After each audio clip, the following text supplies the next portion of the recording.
Kotaro, sorry for being late. My name is Kosuke Saiki, 31 years old. I work as a system engineer at an IT company. And this is my son, Kotaro. He's 5 years old and absolutely adorable. Kotaro's father, I'd like to contact your wife regarding next month's sleepover, but I haven't been able to reach her by phone. I'm sorry about that. I'll let my wife know. What is the content of the message? We've also mentioned it in the letter from the daycare, but we're asking for help with preparations and cleanup.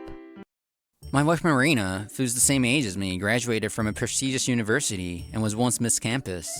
She worked briskly at a major trading company, and to me, who was working quietly in front of a computer, she seemed to shine brilliantly. When I asked her out and she said yes, I felt like I was on top of the world. We got married at 25, and a year later, Kotaro was born. Thank you for the meal, it was delicious. Oh, you ate it all clean, good job, Kotaro. Marina often had to work late due to her job, and there were many times she didn't come home until late at night because of business meetings and dinners. On the other hand, my company was somewhat flexible, so naturally the housework and taking care of Kotaro fell to me. When work got busy, I managed to get by with the help of daycare and babysitters. Kotaro's sleepover preparations? You have more time than I do, so you should do it. Marina, who came home around midnight, said this with a look of annoyance. I'll say it now. What's most important to me is my job. I've always dreamed of working globally. It's my life. I don't want to be held back by a child. I see. I don't mind being the one to take on that role, but Marina's words were far too irresponsible for a mother. At that moment, the faint hope I had for her shattered, and I felt my emotions grow cold. A few days later, I had a meeting with a client and was walking through the city with a junior colleague. He's Kazuma Machida, 29 years old. Though his manner is a bit casual, he's known for being precise and fast at work, a capable man. Saiki-san, how about we grab a drink somewhere around here? I'd love to, but I have to head home soon. I've got my son with the babysitter. You're a good dad who really cares about your kid. Well then, see you. Great job today. As I was looking around to catch a taxi, what? I couldn't believe my eyes when I saw Marina leaning seductively on another man. The two of them, unsteady on their feet, were heading into a hotel. She said she'd be working late into the night tonight. After that, I immediately started preparing. And 2 weeks later... What is it? If it's a talk, can you hurry up? I'm tired, I want to sleep. After putting Kotaro to bed, I faced Marina and silently handed her an envelope. What's this? Inside the envelope were photos of Marina's affair, taken by a detective agency. The man was a 35-year-old named Gomi. Apparently, he's Marina's direct superior, and he's married. So what? I thought she'd be a bit shaken, but Marina's response was just that one word. It's as if she wanted to say she did nothing wrong. Brazenly defiant. If you want a divorce, then go ahead. Marrying you and having a child was all a mistake. Don't you dare say something like that about Kotaro, even as a joke. We're getting a divorce. I'll be raising Kotaro. Do as you like. And the next day, Marina left the house. She didn't even say goodbye to Kotaro. After that, I called out the man she was cheating with, Gomi. Please don't worry, I'll pay the alimony as requested. He quickly admitted to the affair, and as a section chief at a major trading company, he didn't seem to have any money problems. I demanded alimony from both Marina and Gomi, and formally submitted the divorce papers. Also, Marina seemed to have no attachment to Kotaro, as she didn't want to see him after the divorce. With mutual consent, we created a contract stating that Marina would not meet with Kotaro without my consent. The tension that had been holding me together suddenly snapped, and I spent a few days in a daze. Maybe I was at fault too. I'm sorry, Kotaro. If I'd been more dependable, maybe this wouldn't have happened. And no, this isn't the time to cry. I have to protect Kotaro. I'll definitely make Kotaro happy. With that resolve, I motivated myself to push forward. 6 months later, I quit my job, considering the balance between housework and raising Kotaro. I became a freelance system engineer, working from home. Fortunately, companies I'd worked with in the past reached out to me, so I never struggled to find work. Oh no, it's already this late. I've got to go grocery shopping and pick up Kotaro. I had declined the babysitter, so it was more hectic than I'd imagined. While I was spending more time with Kotaro, every day was a rush of work, housework, and childcare.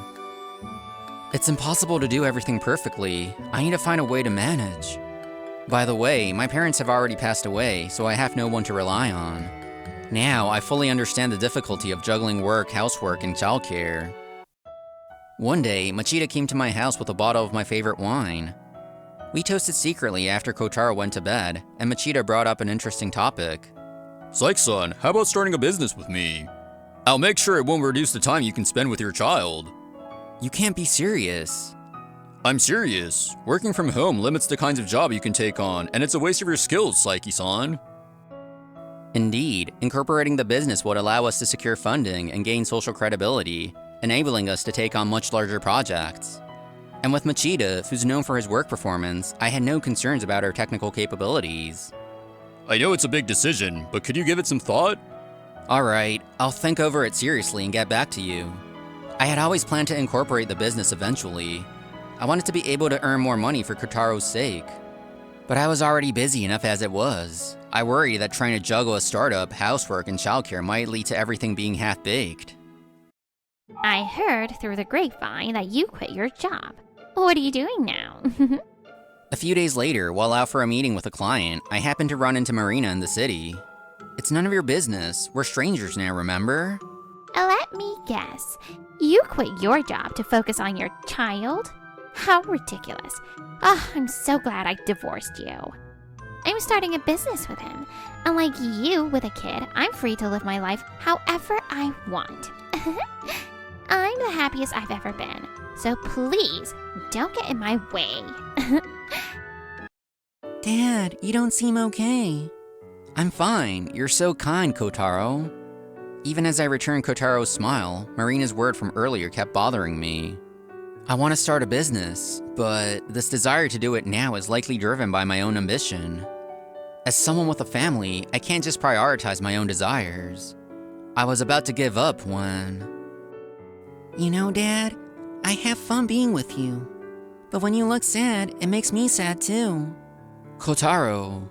Kotaro's words gently wrapped around my heart. It felt like he had sensed my hesitation. If my holding back makes Kotaro sad, then maybe I should just do my best in every way possible. With newfound motivation from Kotaro, I called Machida first thing the next morning. 6 months later, Machida and I established IT Link, a company that designs and develops systems for corporate clients. Since it was just the two of us at first, we used my home as the office. However, because my workload increased, I took Kotaro's words to heart and started using a house cleaning service during the day to balance family and work. Also, thanks to some large clients Machida had secured, we landed several big projects, and a year and a half later, we rented an office and started hiring new employees. As the years passed, by the time Kotaro turned 10, our company was widely recognized as a promising startup. Despite some ups and downs, we managed to secure significant funding and continue to grow. I started going to the office only on Mondays and Thursdays, working from home most of the time, and... Wow, the view is amazing, no matter how many times I see it. Due to work-related reasons, we moved the company, and as a result, Kotaro and I relocated to a high-rise apartment near the new office. Now, the three of us, Kotaro, Machida, and I, were visiting the cafe on the top floor, which was a common area in the building. I'm so happy to spend time with Dad and Kazuma-san. I'm happy too, getting to spend time with you and the boss. Since the new office was close to our place, Machida often visited our home. As a result, Kotaro and Machida had become close, almost like brothers despite the age gap. Even so, Kotaro still looks like an angel with his adorable face and personality. I know I'm being a doting father, but as I watch the two of them... Sorry for the wait, Saiki-san, Kotaro-kun. Ritsuko Saotome, who helps with housework, greeted us. Ritsuko-san was assigned to us after we moved. It hasn't been long, but she's been very helpful. Since I got home early today, even though it's Thursday, I suggested that Ritsuko-san join us for some tea instead of doing the housework. I believe this is our first time meeting. I'm Ritsuko Saotome, and I work in housekeeping. Oh yes, nice to meet you. I'm Kazuma Machida, and I work with Saiki-san. Oh, but you really are as beautiful as they said you were. Hey, Kazuma-kun, I just remembered. I need help with my homework. Please, come with me right now. Interrupting Machida, Kotaro's eyes welled up like a puppy's. There's no way Machida could resist that charm. Dad, you stay here. We can't leave Ritsuko-san alone, right? And so, Ritsuko-san and I were left alone. Thank you for being so considerate. Oh no, it's always a pleasure talking with you, Ritsuko-san. Sorry. She's incredibly talented, and her work is always quick. Yet, she's thorough in everything she does. Her cooking is warm and delicious, and she even helps Kotaro with his homework. This is bad. I'm starting to notice her. I'm a 36-year-old with a child. She's 26. I mentally shook my head to clear away any distracting thoughts. Ritsuko-san ordered an iced lemon tea. After the tea arrived and we had talked for a while, she suddenly murmured, I always think that you and Kotaro-kun are such a wonderful parent-child duo, always looking out for each other. I don't have any close relatives, so I hope I can get to know you both better. I'd like to get to know you better too, Ritsuko-san. I haven't asked him, but I'm sure Kotaro feels the same way. As a result, the three of us, Ritsuko-san, Kotaro, and I, started spending even more time together. A month later, Kotaro and I were at the department store. We were there to buy a birthday present for Ritsuko-san, to thank her for all she's done for us. What kind of item are you looking for? When I turned around to get advice from the sales assistant, who had asked if we needed help. Wait, Marina? There stood Marina, dressed in a department store uniform. It seemed she was in charge of this section. I knew somewhat about what happened to her business, but I never imagined she'd be working here. Kosuke? Wait, does that mean this child is my son? As Marina said this and moved closer to Kotaro, I instinctively pulled him behind me. Hey, at least let me see his face. Kotaro, let's go. Okay. We walked away from the sales floor. Marina tried to follow us, but it seemed her superior noticed her, and I saw her getting scolded out of the corner of my eye. So that's how it is. 3 weeks later, on a Thursday, Marina made her move when I wasn't around. She'd been waiting for Kotaro in front of her building when he returned from school. Welcome home, Kotaro. Remember me from the department store? It's your mom. I was so worried about you that I followed you. And what do I see? You're living in this high-rise. Your dad really worked hard. I'm so proud.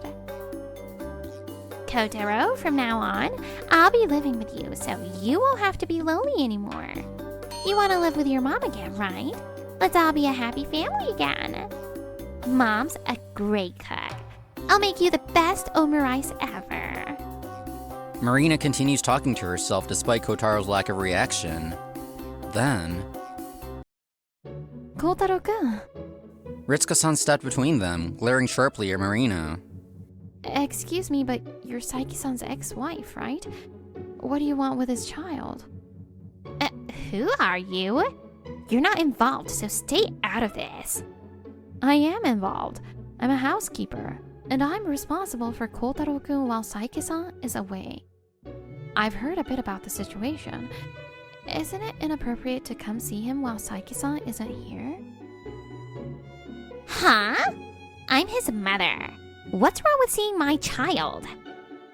I heard you agreed, when you divorced Saiki-san, that you wouldn't see Kotaro-kun without his consent. Did you inform Saiki-san that you were coming to see Kotaro-kun today? That's... Of course, I hadn't received any such contact. Marina looked away, clearly embarrassed.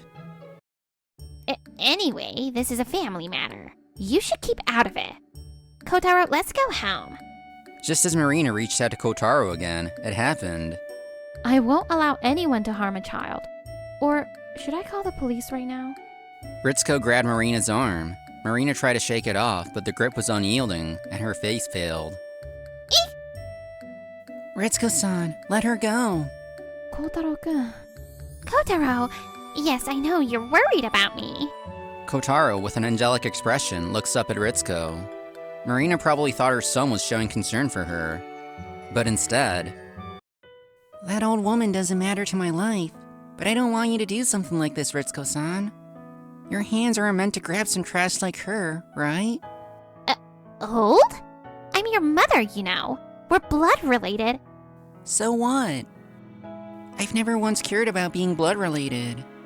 I certainly love my dad, but that's because I know he loves me. It's not because we're blood related. Besides, there are people who care for me deeply, even though we're not blood related. Ritsuko-san is like a mother to me, always so kind and warm. Kazuma-kun is like an older brother, always playing with me and listening to my worries. That's why I want to repay these 3 people someday. What kind of relationship do you want to have with me? Just because we're blood related? Like I said, I want to support you and your dad as family. I even said I'd make you omurice. That's how I'd like to help. You know, you've been babbling on, but you haven't apologized once. Don't you feel bad about not seeing me even once in 5 years? There's no way I'm letting such a shallow, worthless woman near my dad. Just go home, lady. Huh? Don't you dare, you little brat. What's with that attitude?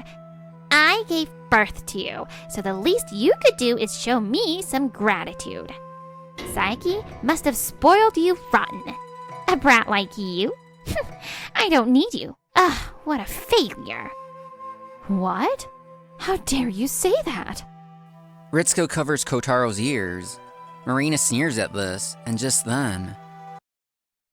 Kosuke! On my way here after receiving a call from Ritsuko-san, I heard Marina's voice, and before I knew it, I had slapped her. Kotaro, I'm sorry for scaring you. You did well. Ritsuko-san, can I ask you to take care of Kotaro? Yes. After saying that, I waited for them to enter the building. Once I couldn't hear their footsteps, I continued talking. I know why you're here. This was about a year ago.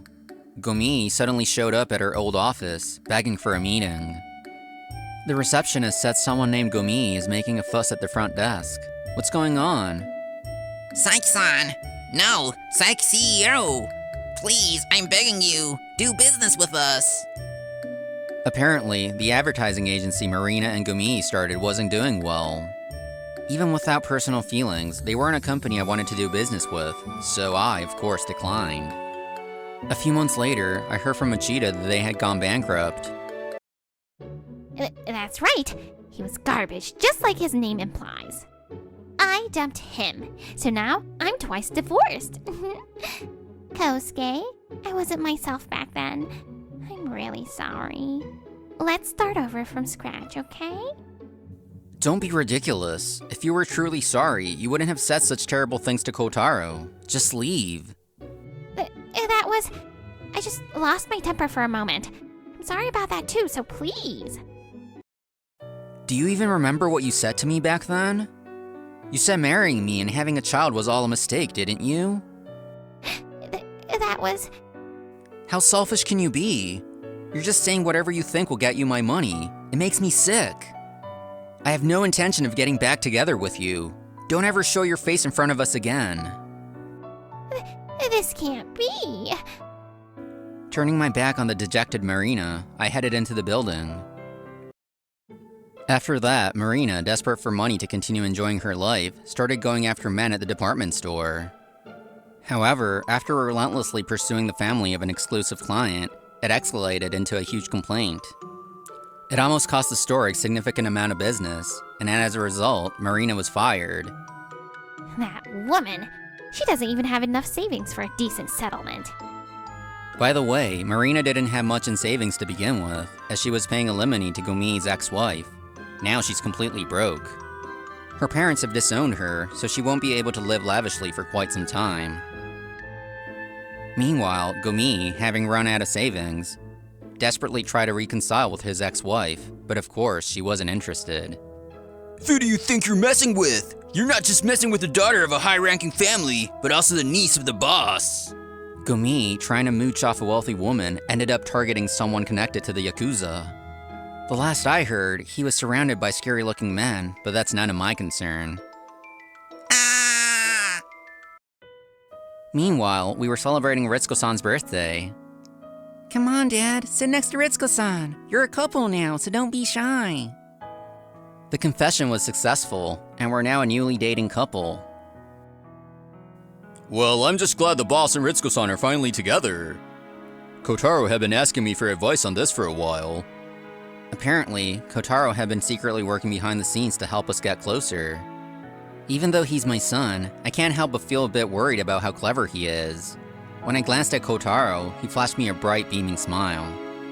I want to work hard to protect this smile with everyone's help. Family isn't just about blood ties. If your hearts are connected, then you're already family. With these people by my side, I know I can overcome any obstacle. And I made a vow in my heart to cherish these warm-hearted people for the rest of my life.